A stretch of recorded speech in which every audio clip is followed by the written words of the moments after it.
Welcome back mga kaaldab. Ito na naman po ang inyong lingkod, si Mr. Destiny, at magbibigay po tayo ng pinakamainit na update po ngayon sa social media mga kaaldab. Ito yung pinaka-latest na kung saan nga po talagang pinag-uusapan at pinagpepestahan. Ito naman po yung kagandahan nyo po sa channel ni Mr. Destiny. Dito makikita nyo mga kaaldab ang kabuuan. Kaya po daw ganyan ang buhok ni Mengay, mga kaaldab. May itinatago nga po raw. May ibig sabihin at ibig ipahiwatig. Sa dami po ng ebidensya at resibo na mga nagtatanong bakit nga po daw ganyan ang mukha ni Mengay.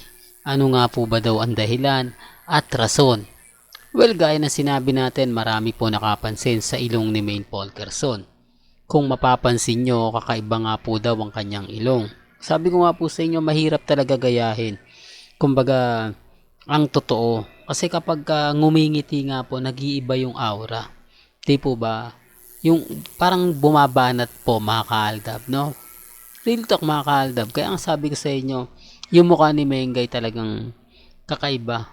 Di po ba? Yung tipong mapapaisip kayo ng gusto.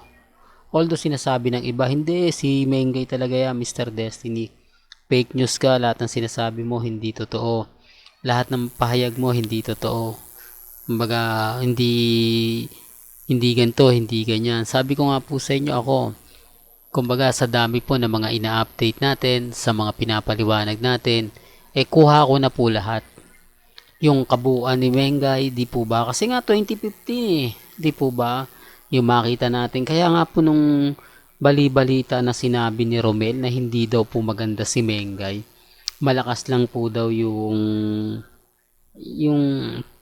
ano ba tawag doon, yung hatak mo, yung nasa dulo ng dila natin, di natin masabi. Yung hindi ka gagandahan pero yung attractive ka sa kalalakihan. Di po ba?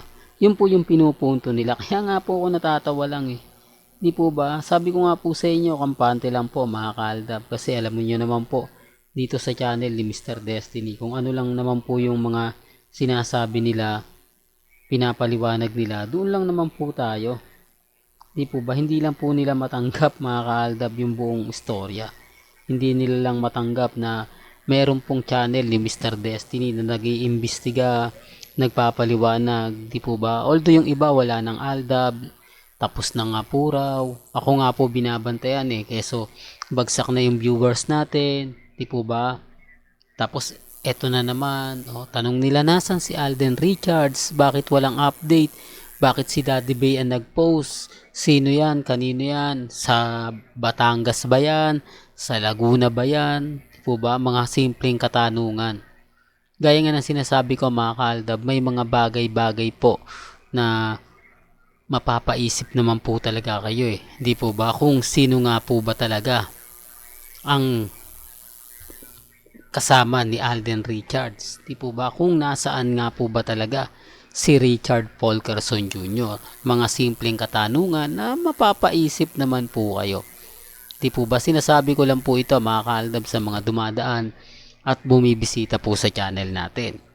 Pero bago natin ituloy itong magandang update natin, kung bago ka lang sa channel na to at isa kang true-blooded Aldab Nation na nagmamahal po kila Mengay at Isoy, tama po ang channel na pinuntahan mo, kaya consider na po kitang bagong subscriber at huwag mong kalimutang i-share ang mga video po natin sa mga mami, sa mga titas at sa mga senyor.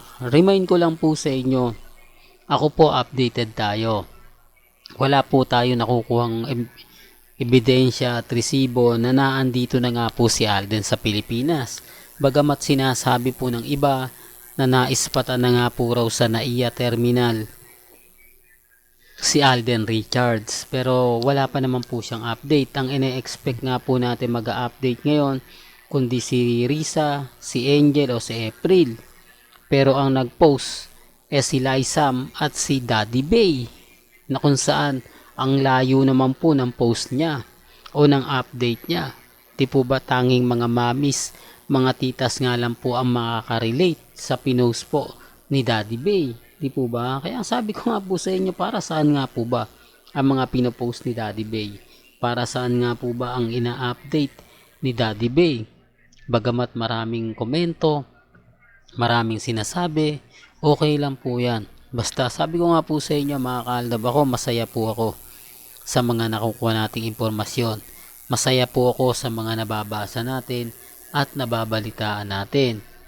Di po ba na may mga ganitong bagay, may mga ganitong update na talaga naman pong mapapaisip po kayo. Real talk mga kaaldab. Kaya nga sabi ko sa inyo, ako kampante lang eh. Ako masaya. Ano man po yung mga nababasa ninyo, napapakinggan ninyo, napapanood po ninyo, relax lang. Di po ba? Sa ngayon mga kaaldab, ito yung lagi kong pinapaliwanag. Ito yung lagi kong sinasabi. Ito yung lagi kong pinapakita. Sa dami po ng mga ebidensya at resibo po natin, sa dami po ng mga nagsasabi ng ganito ganyan, wala naman po silang pruweba. Di po ba na si Mengay talaga sa Quezon City nakatira? Hindi nga po ito nag-post eh. Di po ba wala nga pong update to. Gaya po kay Maha at kay Rambo. Ang daming lapses po mga kaaldab. Ang daming mga katanungan sa Itbulaga na hindi kaaya-aya. Gaya nga po, ito nga po yung ilong ni Mengay, yung pinag-uusapan. Pansinin niyo po ba? Di po ba? Parang hindi talaga siya tugma na kapag ka ngumiti lumalabas eh, no? Pansin niyo po ba? Medyo talaga dito lang. Tapos may muscle. Yun po yung talaga hindi nawawala, yung muscle ng mukha ni Mengay. Kahapon medyo maga, di po ba? Medyo matambok ang mukha. Pero ngayon, kita nyo naman po, umimpis naman yung mukha. Maguguluhan nga po talaga kayo, lalo na po sa foundation ng makeup ni Mengay. Di po ba? Kaya nga sinasabi ng iba, Mr. Destiny, hindi naman talaga si Mengay yan eh. Ginagawa lang po nila yan para laging naandyan si Mengay kasi nga po malakas ang hatak, malakas ang karisma.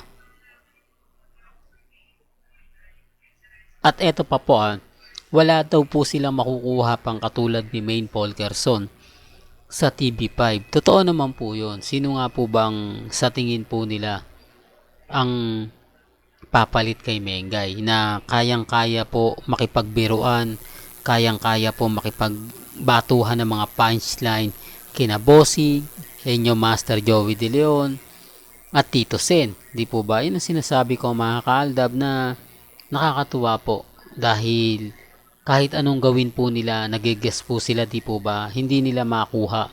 At syempre yung ibang artista rin talaga mga kaaldab, ilag nga po sa TVJ. Baka hindi maganda yung pagpe-perform ko, baka hindi nila nakukuha yung mga punchline, di po ba? Sabi ko nga po sa inyo, hindi katulad ni Maine. Napakahusay ni Maine. Nagagawa po ni Mengay na magbato ng punchline kahit naman po sa barangay. Di po ba kapag nagbibiruan sila nila Jose, Wally, Paulo, magaling siya magbato ng punchline na talagang makukuha agad-agad naman ni Jose, kundi ni Jose, ni Wally, ni Paulo. Yung mabilis yung pick up.